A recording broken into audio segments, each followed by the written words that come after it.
Assalamualaikum everyone, it's me Mousna. I hope you are fit and fine. So इस video start करने से पहले आप सबको रिक्वेस्ट है मेरी, तो मेरी वीडियो को लाइक करें, कमेंट करें, शेयर करें। इससे मुझे बहुत सपोर्ट मिलेगा और मैं बहुत सारी और वीडियोस भी अपलोड करूँगी इंशाल्लाह। तो आज का हमारा टॉपिक है फर्स्ट चैप्टर, जो कि फेडरल बुक से मैंने पॉइंट्स लिए हैं, एमसीक्यूज़ पॉइंट्स लिए हैं और एमसीक्यूज़ बनाए हैं।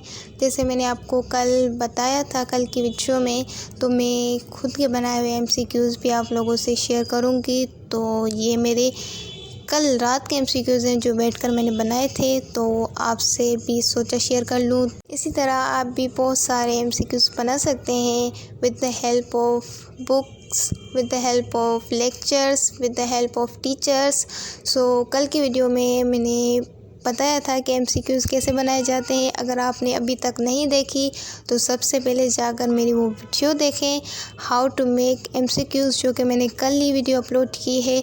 सबसे पहले आप उसको विज़िट करें और देखें, उसमें कुछ पॉइंट्स बताइए मैंने, तो एमसीक्यूज़ कैसे बनाए जाते हैं इजी वे से, और बहुत ही अच्छे तरीके से बनाए जाते हैं एमसीक्यूज़, और बहुत ही आसान तरीका होता है एमसीक्यूज़ बनाने का, और उसके साथ की कैसे बनाई जाती है। So first of all visit there. तो हम अपने एमसीक्यूज़ की तरफ मूव होते हैं। तो हमारा फर्स्ट एमसीक्यूज़ है plant tissue culturing is manually used for.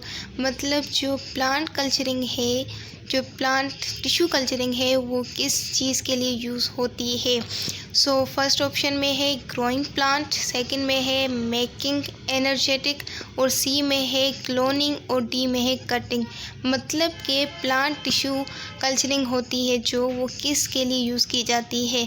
तो हमारे ऑप्शन मैंने आपको बता दिए हैं। तो अगर आपने बुक अच्छी तरीके से पढ़ी होगी, अगर आपकी रीडिंग हुई होगी, तो आपको ऑप्शन पता होगा, जो कि मैंने यहाँ पे टिक किया है, सी क्लोनिंग। यस, तो जो प्लांट टिश्यू कल्चरिंग होती है वो क्लोनिंग के लिए ही यूज़ की जाती है। तो ये था हमारा फर्स्ट एमसीक्यूज़।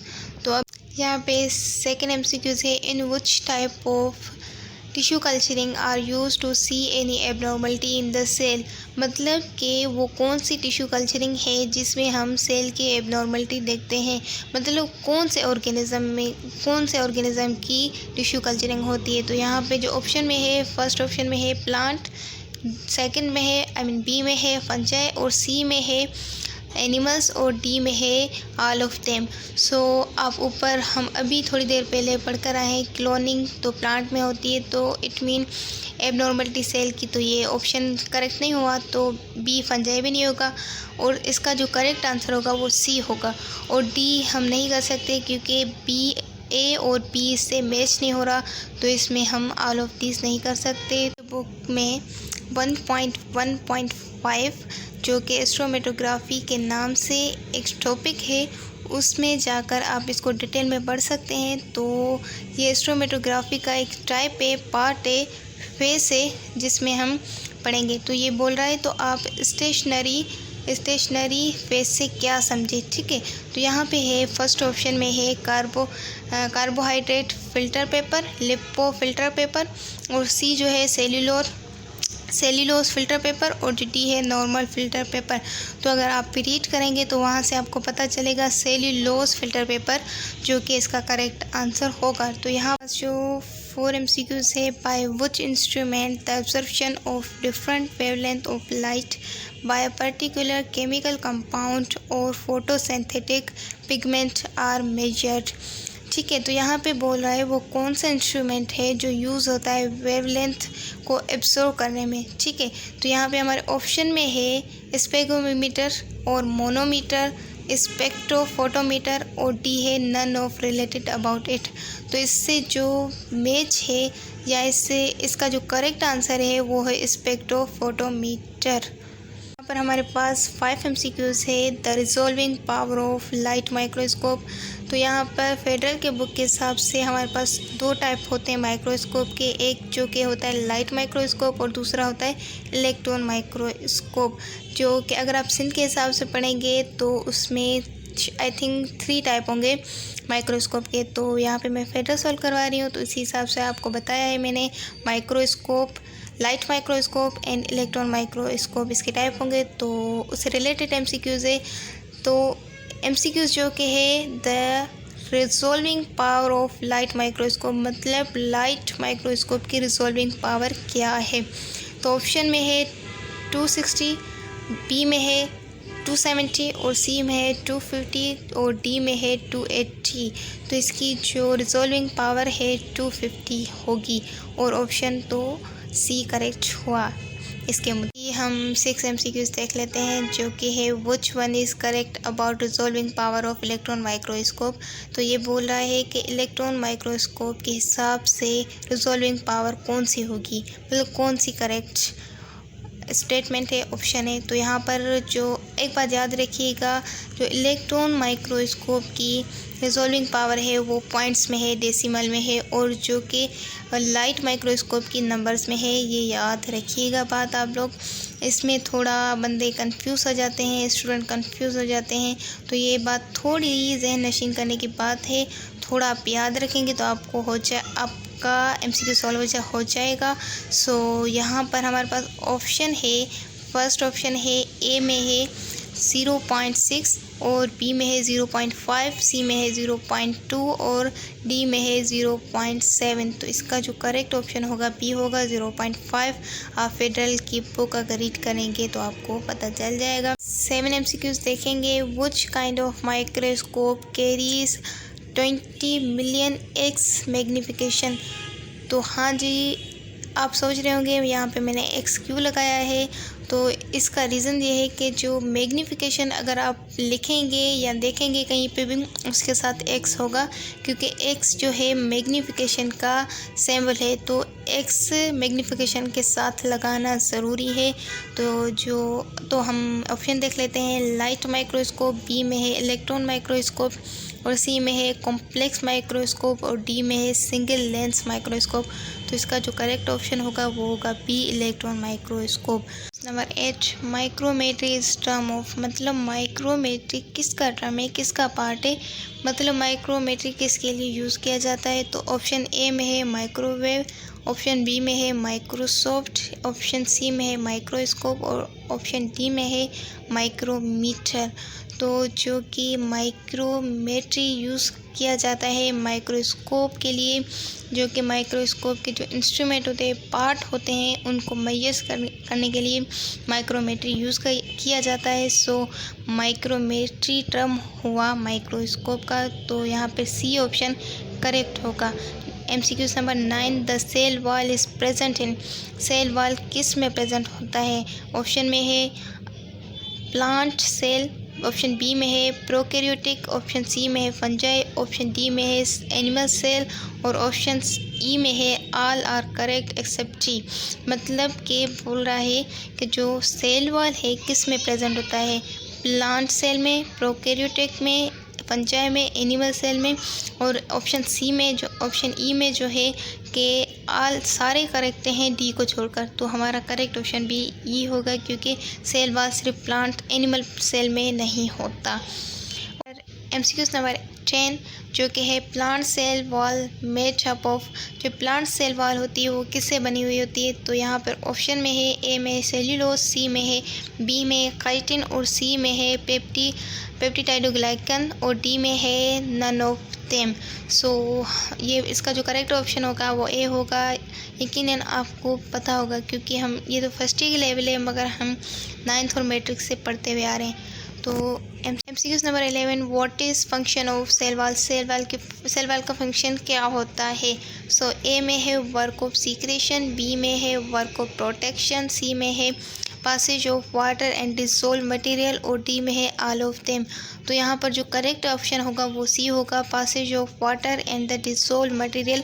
जो कि सेल वॉल होता है कांच की तरह काम करता है, जो कि वाटर को पासेज करता है और जो मटेरियल्स होते हैं उनको डिसॉल्व करता है। नंबर 12 में है the plant cell wall consist of main layers. बोल रहा है कि जो प्लांट सेल वॉल है वो कितनी लेयर्स पर मुश्तमिल होता है। तो ऑप्शन ए में है 1, ऑप्शन 2 में है बी, ऑप्शन 3 में है सी और ऑप्शन डी में है 3। तो ऑप्शन डी वाला जो होगा वो करेक्ट होगा। तो इसकी 3 लेयर्स हैं। जो कि मैं आपको नाम बता देती हूँ। फर्स्ट का है प्राइमरी सेल वॉल, सेकंड है सेकेंडरी सेल वॉल, और जो थर्ड है जो मिडिल में होती है मिडिल लेमिलास। ठीक है, तो यहाँ पर 13 MCQs है। Which one is wrong about primary cell wall? Primary cell wall के हिसाब से कौन सी स्टेटमेंट रॉन्ग है? तो यहाँ पर हम पढ़ लेते हैं primary cell wall is true and develops in newly growing cell, और ऑप्शन बी में है each cell produce a primary cell wall, और जो कि सी में बोल रहा है the primary cell wall is present inner to the middle lamellas, और डी में है the primary cell wall is composed of cellulose.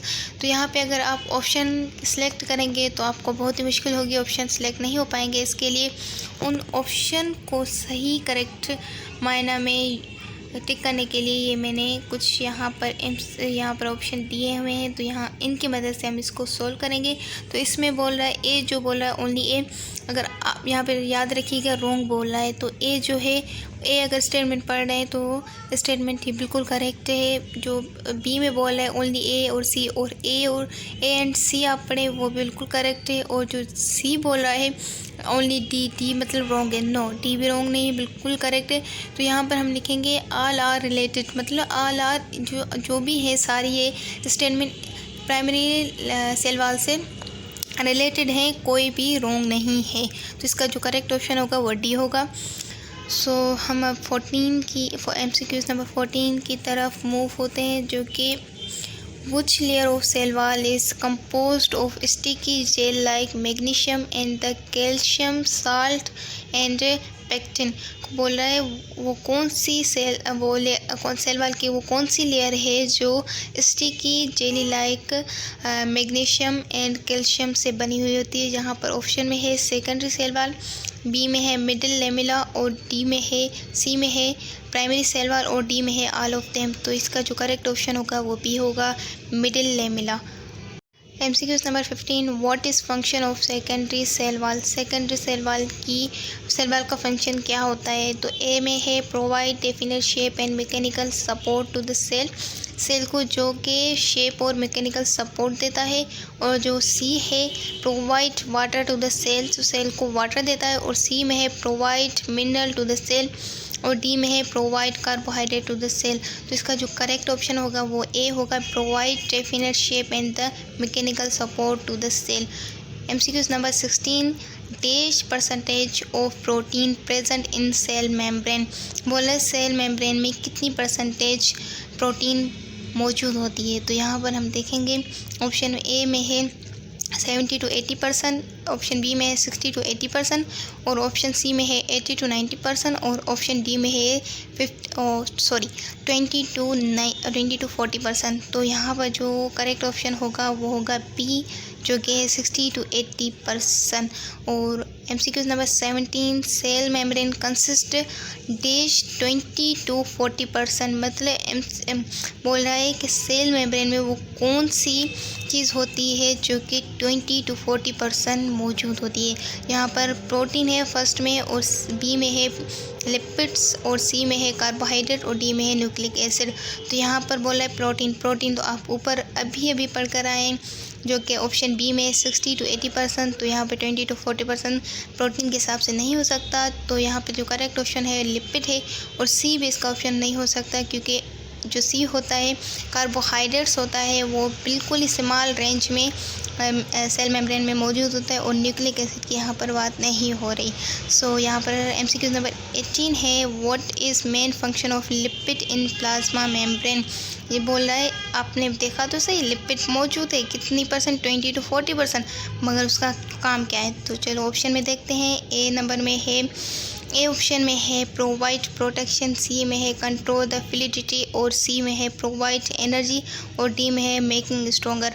तो यहाँ पर जो ऑप्शन होगा बी होगा कंट्रोल द फ्लूइडिटी, जो कि वाटरी पार्ट्स होता है उसको ये कंट्रोल करता है। अगर पानी ज़्यादा हो जाए, वाटर ज़्यादा हो जाए, तो उसको ये कंट्रोल करने में हेल्प करता है। हमारे पास आज का लास्ट MCQ से the fluidity of the membrane is depend on it's dash component. बोला है फ्लूइडिटी जो मेम्ब्रेन होता है वो किस पर डिपेंड करता है? तो तो यहाँ पर ऑप्शन में है ए प्रोटीन, बी में है कार्बोहाइड्रेट, सी में है लिपिड और डी में है ऑल ऑफ देम। तो वहाँ पर हम पढ़ कर आए हैं जो कि कंट्रोल कौन करता है, लिपिड करता है। तो जाहिर सी बात है जो सेल मेम्ब्रेन है डिपेंड भी, जो फ्लूइडिटी मेम्ब्रेन पार्ट है वो लिपिड पर ही डिपेंड होगा, प्रोटीन में हो नहीं सकता। और बी जो है कार्बोहाइड्रेट जो कि बिल्कुल स्मॉल रेंज में प्रेजेंट होता है, जो कि मैं आपको बता कर आई हूँ। तो यहाँ पर सी होगा लिपिड्स। यहाँ पर की मौजूद है आज के MCQs जो कि मैंने आपको 19 MCQs सोल्व करवाए हैं फेडरल के बुक्स से, जो कि आप रीच करें और इनको पढ़ें। और हर एक MCQs मैंने नंबर वाइज आपको सोल्व करवाए हैं। सो प्लीज़ उनकी स्क्रीनशॉट ले लें और उनको एक पेपर पर लिख लें अच्छी तरीके से, और की भी बना लें और इनको सोल्व करने की कोशिश करें। और की बगैर देखे पहले आप बुक खोलें, उनको रीड करें और सोल्व करने की कोशिश करें, मेहनत करें, आगे बढ़ें, कुछ करके दिखाएं अपने पेरेंट्स के लिए, अपने टीचर्स के लिए। Thank you so much. आज की थी हमारी ये वीडियो जो कि मैंने आपको 19 MCQ सोल्व करवाए। उम्मीद करती हूँ आपको ये मेरी वीडियो बहुत पसंद आई होगी। So please to like my video, comment and share and to subscribe my channel. Thank you so much.